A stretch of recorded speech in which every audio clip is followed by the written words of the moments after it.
here. Boom. Welcome back, Golly. Liz.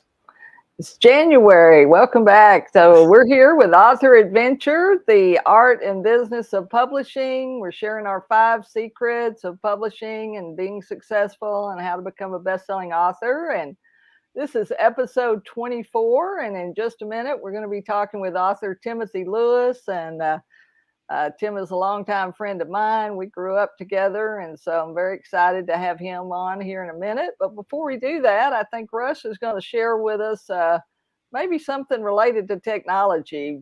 Technology is kind of the bonus. Absolutely. The 5 secrets. It's technology can be a secret of its own for some of us that aren't so tech literate, but share something with us, Russ, that most authors maybe don't think about or don't even know is available to help them.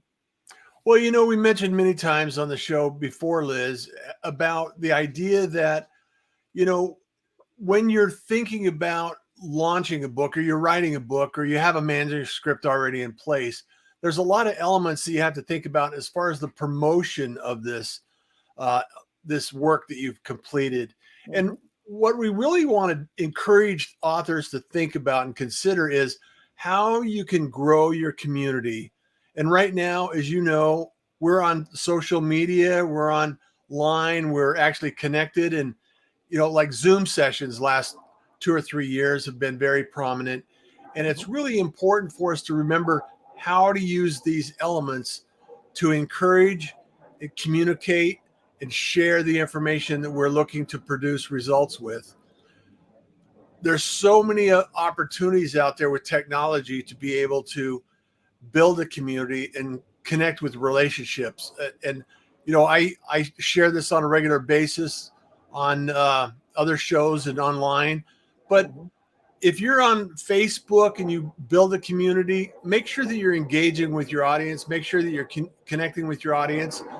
And there's always kind of tools that you can use to help post and use social media as a way to engage with individuals. You know, there's social posting. There's, you know, you can use Canva to create images that you can actually share that, you know, mention your work and your efforts and do it in a way that is engaging and be curious and ask people questions.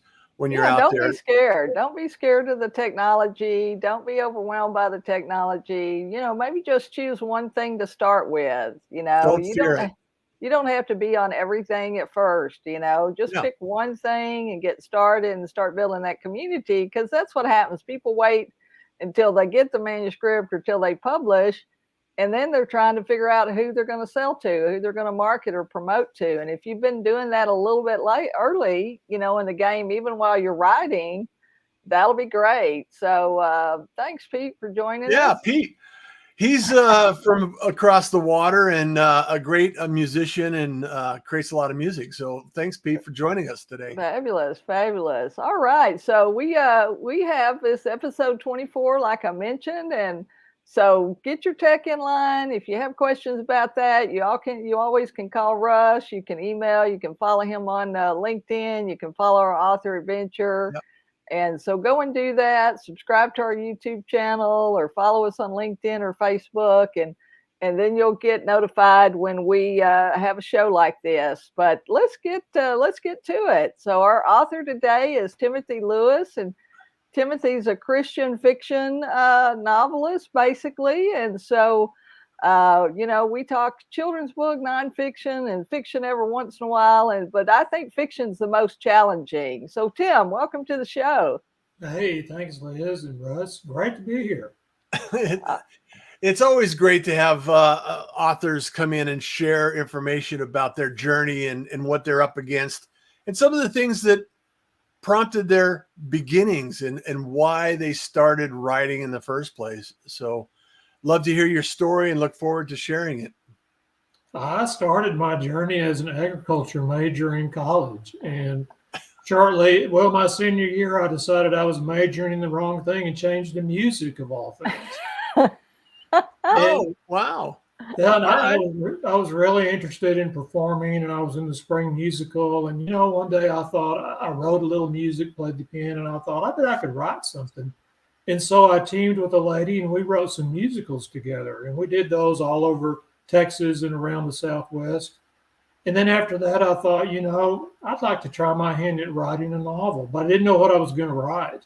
So we moved up into the Texas Panhandle to Canyon, Texas, and West Texas A&M University is there. And I was walking around the campus for exercise, and one day I noticed all the bicycles around, and I thought, wouldn't this be a great place for a middle grade mystery like a Hardy Boys mystery? And so I thought, what can I do with kids on a college campus and bicycles? And so I walked around and I looked, because as writers, we write about what we see, we write about what we know. And here I'd been to college and graduate school. I knew about colleges. I thought, how can I write about that and make it interesting for kids? I'd never heard of a kid's book set on a college campus. We call that in the author business high concept. And that is, you take ideas that are already out there and you make them something different, like 12-year-old boys on the college campus, and that's called high concept. So I thought, what if all these bicycles started getting stolen? Well, how could I write about that? So one day I was looking down a drainage grate. I don't know about you, but I've always been interested in drainage grates. I like to look down them and see what's down there. And I looked, and then one of the campus cops had told me about these underground tunnels that went underneath the university that nobody knew existed. Knew about that. Nobody And knew then about. I found out they're under lots of universities. So I was looking They're down all over. You don't even know it. So I was looking down the drainage grate one day, and I saw leaves and gum wrappers and dirt. And I thought, what if two kids were on a college campus, bikes were being stolen, they didn't know how they were transporting them off campus, and they looked down in this grate, and what do they see at the bottom in the dirt? They see bicycle tracks. So that was the beginning of actually a middle grade novel that didn't get published until a year ago. So it takes a while. I had to wait 25 years for that particular book to be published. That's great. That's great. Was that book? That's the Galore. Yeah, that's the next one. That's actually the next one. I kind of skipped ahead. You jumped ahead. There it is right there. The glitter effect. Yes, it was. It was almost accepted, and then my agent retired, and then I just kind of put it in a file cabinet. And it had skateboards in it, and skateboards, as y'all probably remember, went out of vogue, and rollerblades came in, so nobody wanted a novel with skateboards. And then suddenly skateboards were back in, and even maybe a competition in the Olympics. So I got the novel back out, dusted it off, sent it in, and it was accepted. And your daughter did the graphic art for this cover, didn't she? She's an artist herself, Lana. That's kind of a cool story. When I first wrote the book, my daughter was in elementary school. She loved it. She took it to school and had her teacher read it to the class. And I went up and actually talked about the manuscript. But then by the time it was published, she was grown and had a degree in art and specialized in graphic art. And so she did the cover as an audition for the publishing house, and the publishing house hired her. They liked it so much to do more covers. That's fantastic. I love that story. Generational. We got to get generational activity going here for sure. Well, that's a great story, and that's it. And so, you have to, when people ask me, what do I write about? That's what I always say. Write about something you know and something that you like, because you're going to live with it for a long time. Like you said, 25 years, I mean, it was 5 years when I did my first book, but I still sell that book. It's called Creative Monster, and I still got the last, I published in 92, so I had to print 2,500 copies back then. Amazon, the internet didn't exist. And I probably still have the last 25 or 30 copies of that book, because I sold the other 2,300 or 2,200 or 25 or whatever it was. But you got to live with books a long time. So, don't just pick something that you think is trending, because like you say, it can go out of fashion. You are most passionate about what you know, and you can write about what you don't know, but it takes a lot of research. And I say, if you do write about something you don't know about, which I've done, spend the time it takes for research. Because let me tell you, readers can see through. And readers love to contact you on your website or tell you in a review on Amazon or Barnes and Noble. They love to say, you didn't get that part right. Right. Gosh, I Quick hate to it. criticize. So that brings up a question then, Timothy, is how do you process the character development? How do you imagine that process in your writing? I like to watch people, and a lot of times I will find people who I think look like the character I want to write. It is important to have that character fixed very well into your imagination. When I teach writing, I hand out a sheet and I have my students check off things and make up this character's background, especially a main character. If you have a main character, you need to write their whole character history.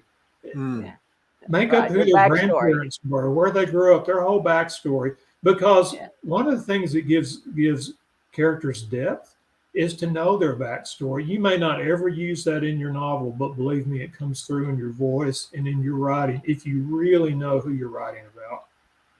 Yeah, I think so too, and I think that's certainly true. And like you say, today you can interview people about a subject if you don't know about it. I mean, there are other experts out there that you can learn for. You can compile some things. You can do any of those things like that you to learn about a subject. But it really does help if you know your subject, you like your subject, you love it, you're curious about it, you want to know everything about how it all works. And I think that's a good tip and a strategy. So those of you that are watching and listening, we're going to be dropping these nuggets. So the authors that we're interviewing, like Tim, always have great strategies, and these are the things that are going to help you be successful. So I hope you're taking notes about that. Let me tell you two more quick things on characters. Okay. Make sure your characters are believable. Yeah. No character is perfect. Your main character is not perfect. Your main character needs to have flaws. And get this, your villain is not totally bad. Your villain has at least one, let's say, sort of good quality, because no one really is totally evil. No one is totally good. So remember that in your characters. We carry both sides of us everywhere. Which one do we want to be with every day? I think it's really important also, and Liz has talked about it many times, and I'm always curious about how to start. What's the beginning process of bringing these facts and ideas and characters together to be able to generate something that's interesting and kind of sparks an interest in other people reading it. What are your thoughts on that? The most important line you're going to write is the first line in your book. Because when people go into a bookstore or look at a book online, they're going to open the cover and they're going to read that first line or the first paragraph. And if they don't like it, guess what they're going to do? They're going to close that book and put it away. So work hard on your first line. For the novel Forever Friday, which we haven't talked about, but we will in a minute, I worked for 2 weeks on the opening line. And now that opening line is the voiceover in the book trailer, and there's possibly going to be a movie, and it's actually the first line of the screenplay. So it worked very well for me and it set the whole tone for the novel. And I wanted it to set a certain tone, and I worked very hard on that. But your first few paragraphs in your book should identify your main character, your place, your time, and at least give a strong hint of your conflict. Yeah, what's coming up. Well, and tell us a little bit, because very interesting backstory here too, just for Forever Friday, wasn't it, Tim? Tell us how this book came about. Forever Friday was really my break into what I call the big time, as big as it's gotten. But it allowed me to be published with a mainstream house. Penguin Random House published this book. And I discovered a collection of antique postcards at my great aunt and uncle's estate sale that no one knew existed. In fact, I dug them out of the trash. And what I found was my great uncle had written his wife, my great aunt, and they lived in the same house. He had written her a postcard with an original love poem on the back every Friday for 60 years, and no one knew. And I thought, man, if that's not a hook for a love story, I've never Oh, heard yeah. one. Don't know what is. Yeah, for sure. That's fabulous. That's fabulous. So you took those postcards, created a whole story around that. Mm. I did. I Um, based it on my great aunt and uncle. yeah, and so basically it's there's a gentleman that comes in, right, finds the postcards. He's had a broken love affair, or he's in the middle of a bad He's breakup. been through a bitter divorce, and he wonders, is there a secret to lasting marriage? So Yeah. he finds a similar set of postcards, and so he puts the pictures and the poems together, and he begins a journey. Is there a secret to lasting marriage? And that's how I Mm. actually pitched it to my agent, who pitched it to Random House, and they picked it up. Yeah, That's great, great. So you I can love that. yeah, it's a great story. And so you can connect with Timothy and follow him on Amazon. All of his books are there on Amazon. So you can go. It's Timothy Lewis, Timothy, Lewis, Lewis. And it's Forever Friday. And then The Glitter Effect. And then he's got a third book. Let's talk about that a little bit. And then we'll come back and if you will, Tim, share too a little bit more about, maybe how you get an agent or traditional publishing, because, obviously that's the goal for a lot of people. And, you can self-publish, but traditional publishing still exists. It's a little more difficult and it takes a little bit longer. But let's talk about that a few minutes too, if we have time. But let's talk Okay. about Running Downwind first, because I'm very interested to read this. I haven't gotten this book yet, but it's on my reading list, so I'll be checking this one out. But this is kind of close to home too, isn't it? Yes, it is. So running downwind is purely the definition of high concept. What I talked about a while ago, taking an idea, turning it upside down, and making it something different.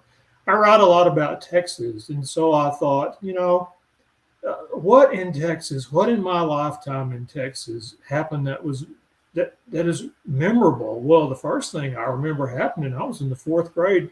John F. Kennedy was assassinated right there in Dallas, where y'all are. Right. And that Mm. hit, and we live not far from Dallas, so that really hit home with me. And then 3 years later, I was in the sixth grade, and some guy started shooting off the tower at UT, and it was the first mass school shooting. Those are both very tragic events. So I thought, okay, what if I took those events, took characters who came out of those events and were affected by them, a man in one event, a woman in another, and they come together and have a love story. Now, wouldn't that be high concept? So that's exactly what I did. And Mm. it's already on its way to being a bestseller. It's been out Yeah. about 2 months. Right, Well, right. congratulations on that. A lot of creative elements are drawn from unfortunate circumstances. Yes.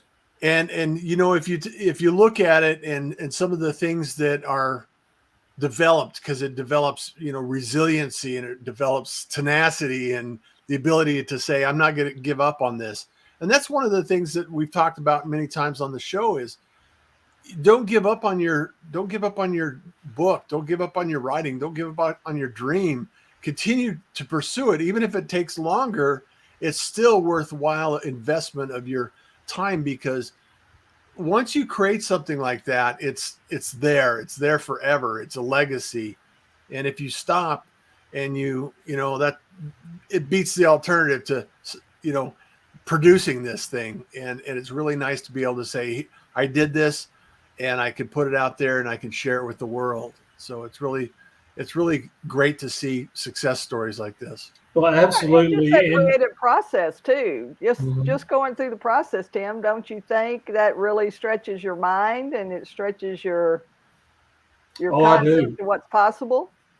It's very important to believe in yourself and believe in what you write. And I knew this running downwind. I had editors tell me it's too complicated. People won't understand it, and I just refused. To be blunt, I refused to dumb it down. Right. So I kept pushing. And it took several years and I was turned down many times for this novel, and it took years. Finally, I've never really had an easy one. I think maybe Right. the next one I'm working on now. Well, I've already have a publisher interested. Well, when you discover how an easy one works, let us know. I don't think there is an easy one. And and once they do pick it, you have to defend it. I always have to defend my titles when I write something. And so it seems like the wolf's always at the door. But let me tell you, when you finally run that wolf off, it's great. It's a wonderful feeling. Yeah, And it talk really a little is. bit There's about that process. nothing like because, holding it in your hand, is there? Yeah. Talk about traditional publishing. I know Liz started talking about that. And from your perspective, having gone through that process, what advice would you share with the community here and somebody that's just thinking about that, or they're trying to decide, do I publish traditionally or do I self-publish? What are some considerations you went through? When I started, self-publishing wasn't an option, so it was only traditional publishing. So I would say if you want to publish traditionally, don't give up because it's hard. It is hard. But I would say the first thing you need to do is do your best work. Put out your best work. And sometimes you need to get in a critique group to do that. Now, you know what I mean by a critique group? Y'all do. For you listeners, if you don't know, that's a group of people you get with who are writers. And you meet usually weekly, and you read your stuff to them, they read their stuff to you, and you critique it. And that helps a lot in that process. And then you do, if you want to publish traditionally, you need to find an agent. And a lot of times finding an agent is harder than getting published. Right. It's most difficult. Because all agents don't do the same thing, do they? Like not all agents pitch nonfiction. Not all agents, do fiction. And sometimes they have special genres. And so you've got to find that agent first, like you say, right? So get a good agent guide. They're online now. You can find them at Barnes & Noble. There's all kinds of guides out there. Writers Market has a good one. Just and look up agents who are representing what you like to write. I tell people, here's what I do. I say, go to Barnes & Noble, get your favorite beverage, walk around and find books like you want to publish. And then open the cover and go to the acknowledgments and read who that author thinks. And a lot of times they'll thank their agent. Voila, you know who their agent is. You get their name, yeah. So like for me, love stories. I'm a man who writes love stories. I wanted to find out who's Nicholas Sparks' agent. Because, he's sort of the master, or used to be the master male love story writer. And so I did actually interviewed with his agent at a conference one time. So, first, work hard on getting an agent. Yeah, and you can do that too, can't you? You can go to conferences, and a lot of times at writing conferences, there'll be some agents there. There'll be some traditional publishers there, and you'll get to actually meet them, and you got to kind of be prepared, like you say, kind of try to find out who they are ahead of time, or if you see their name in the program or in the schedule, go look them up, find out something about them, find out whose book they represent so that you can have an intelligent conversation. You don't want to go up and pitch a cookbook to somebody that's a fiction, that only does science fiction or romance, It's just there's all sorts of guidelines online how to make a pitch. Right. And then writing, don't you have to write or have you written a formal book proposal as well? Yes, I have. That's called a query letter. And the query letter will be the most important letter you'll write in your career. Yeah. And, it depends on that. There's 3 paragraphs usually in a query letter. There's the introduction and then the body and then the closing. But you can add other things. I added a paragraph about my passion for writing the book. But let your query letter, when you send your query to an agent or an editor and you get it back and they don't take it, learn why they didn't, try to find out why they didn't, and then rewrite your letter. Let that letter evolve as you go along, and you'll finally get it just right, and I'll guarantee you'll get someone to read it and to listen to you. Yeah, I just want to give a shout out to Jim. Thank you so much for being here, Jim. love to have authors join us every week, Tuesdays, 5 p.m. Central Time. And it's really fascinating to me, Tim, to understand some of the formality and some of the journey that people take. And I know that you teach as well. So it's really important for people to understand that you have this experience, that you've been here, you've done that. You probably bought the shirt and have owned the mug as well. So I just want to remind people that, you know, we're bringing a lot of great information here. And I just want to thank you for your time as well. So it's really important to acknowledge.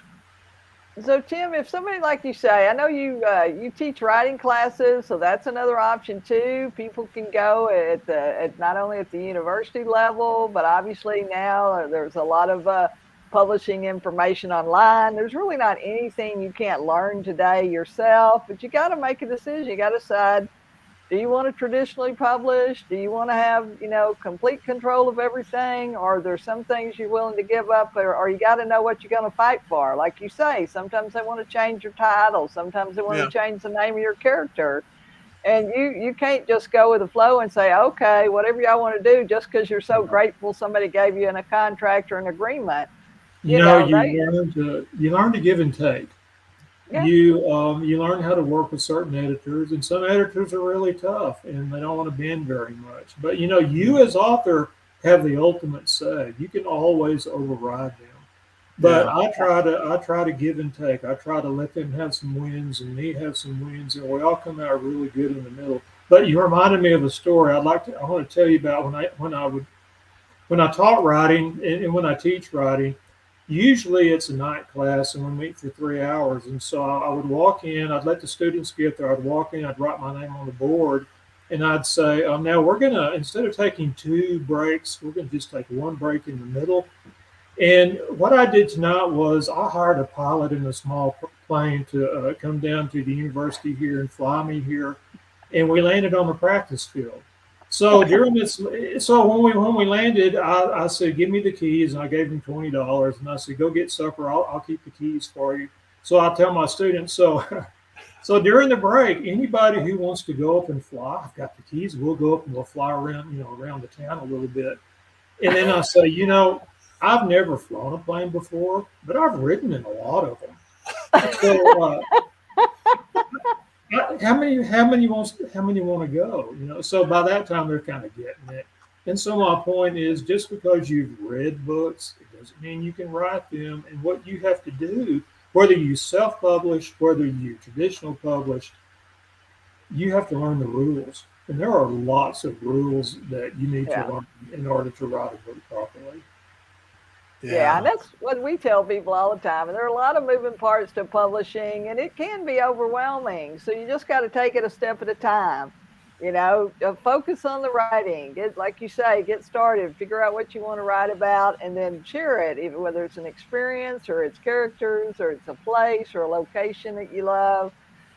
Get started, because once you start, then the ideas just kind of flow. I mean, things will come to your mind that you wouldn't have thought about until you started writing. You do need to think about those marketing and promotional opportunities. And you really got to think seriously about your audience too, don't you, Tim? Let's talk about that for just a minute. We don't have long, but I think, we tell people all the time, your book's not for everybody. And even if it was, you can't market to everybody. None of us have enough money to market to everybody. So that's why you got to choose that audience. But I think it really helps, because I have my avatar. I have that audience person in my mind when I start to write. I know how old they are. I know what their hobbies are. I know if they're educated or uneducated, if they have children or they don't have children. I create all that backstory for the reader, and then I write to that person. So it's a more intimate, piece. Do you think that helps, or what would you say about audience to somebody that's? I think it's very, very important to know your audience. If you're writing for kids, if you're writing, let's say, middle grade, grades 2 through 6, then that book has to be a certain page length in a range. You can't write, 85,000 words for a middle grader. I guess if you're Harry Potter, you can. Right. You write Harry Potter. But normally a middle grade novel is 15 to 20,000 words at the most. Yeah.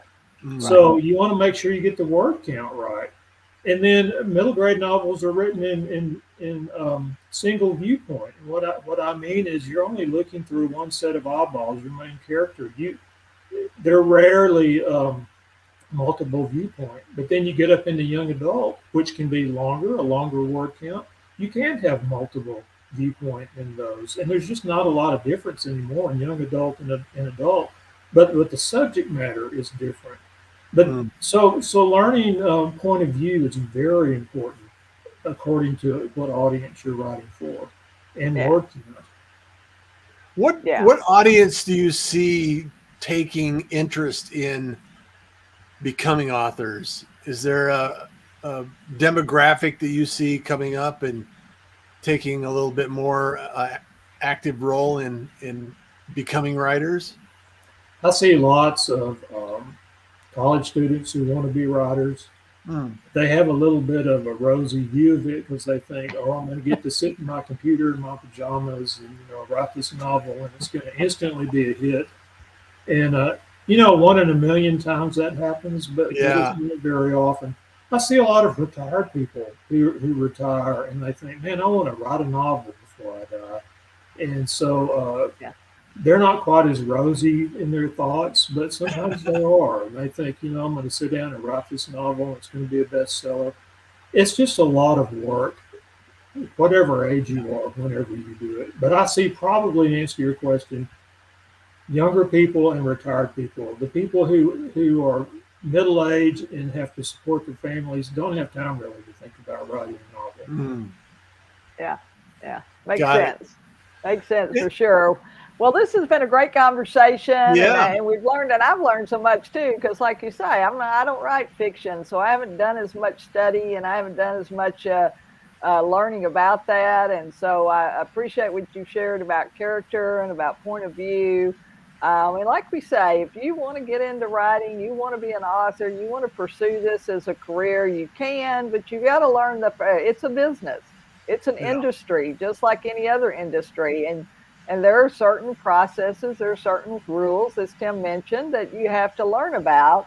So go and learn that. And you can come here and learn that. So that is one of the reasons that we do this show every week on Tuesdays at 5 p.m. because we want to share these strategies. We want to bring different authors in so they can share what they're doing. And then you can learn from that. So learn from what others are doing. Connect with Timothy online. It's Timothy Lewis. You can follow him on Amazon. You can get it. All of his books are going to be there on Amazon. And so go check him out. And I guess, Tim, if there's one last thing that you want to leave the audience with, what would that be? One last thing is this is my favorite book. Can you see this? Your first novel by Laura Whitcomb and Anne Rittenberg. Yeah. One of these ladies is an agent, the other is an author. And so half the book's about how to write your first novel, and the second half is about how to land an agent and sell your first novel. This is the main text I use when I teach writing. There's a bunch of different editions, but this is the book I recommend. Your First Novel by Laura Whitcomb and Anne Rittenberg. Great. Perfect. All right. Perfect. Well, that's wonderful. Well, Tim, thanks so much. And you do have, I think you got an option, or you're in maybe that process of a script, possibly for a movie. And maybe you come back later on and talk to us a little bit about that and what that process is like. I'll tell you what, when we get what's called the green light, I'll come back. Yeah, because it's a little bit different process, isn't it? Because taking a book and then writing a script, it's not verbatim. You don't take the novel verbatim and put everything in the movie. You can't do that. So the movie is maybe a third of the novel in length. Yeah. Wow. A page of a screenplay equals a minute on screen. Right. So most screenplays are between 80 and 120 pages. Right. And a screenplay page is half the length of a book page. So just think about that. You have a 400-page novel. Just think how much has to be left out. That's a lot of editing. Yeah. But right. in movies, you have vision, you have sound. There's a lot of different ways to tell the story besides just the words. It's fascinating. Yeah. It is fascinating. It's a fascinating process too, and that's a process in and of itself. So if you'd rather do screenwriting and you lean more toward films and movie rather than reading, that's an option for you too. There's a lot of ways you can write creatively and create content today, like us. You can do a live stream, you can do a podcast. You don't even have to write a book. You can record. We're old fashioned. I still write longhand. I don't know about you, Tim. And then I transfer it to the computer, and then I transfer it to the layout, and then we publish and go through all those steps. But whatever you want to do, figure it out, find a mentor, find a critique group, and start and just stay with it. Don't give Yep. up. A lot of our authors have mentioned that. Just don't give up. It may take you 5 years, 10 years, sometimes 20 years. But if you really want to do it and you really have something to say and you want to share that with people, then we encourage you, and come here and get encouragement. And you can always call Russ or me. You can follow Tim. You can get in touch with him. If you're out in West Texas, be looking for him. I'm sure he's at the local bookstores and other places. And so we're out of time, of course. We've gone over a little bit, but this has been such an interesting conversation, Tim. And I thank you so much for your time today and for joining us. This has been great fun to catch up. Thank you. Write that novel that's close to your heart and don't give up. Absolutely. Yeah. Thank you so much. And until next week, keep writing. Okay. Keep writing. That's right. Take care. It's been a pleasure. Bye-bye. Thank you. Uh-huh.